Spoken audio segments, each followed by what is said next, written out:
Hey guys, আজকে গেছিলাম আমার এক মামার বাড়িতে। ওখানে আমার যাদবপুর থেকে দিদা এসেছিল, ওদের বাড়িতেই কদিন থাকবে বলে। তো দিদার সাথেই দেখা করতে মেনলি আমি গেছিলাম।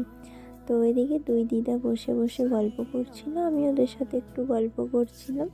দিদা ওই রোল বিস্কুটগুলো দিয়েছিল, আমি খাচ্ছিলাম। তো মামা মামি ছিল না, ভাইকে পড়তে থেকে আনতে গেছিলো, এদিকে চলেও এসছে দেখো। আর এই বিচ্ছুটা না এত দুষ্টু, তোমাদেরকে কি বলবো। দেখো এইটুখানি বয়সে ও রিমোট টিপে টিপে চ্যানেল বার করছে সিনচ্যান দেখবে বলে। তো পাচ্ছে না বলে লাস্টে ফোন নিয়ে শুয়ে পড়ছে, আর আমি তো ভীষণ ডিস্টার্ব করছিলাম ওকে।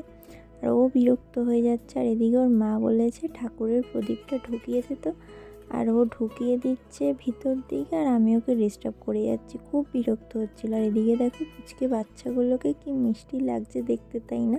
আমি তো চটকে দিয়েছি পুরো। তো যাই হোক, ওখান থেকে হেঁটে হেঁটে বাড়িতেও চলে এসেছি আমি। চলো টাটা।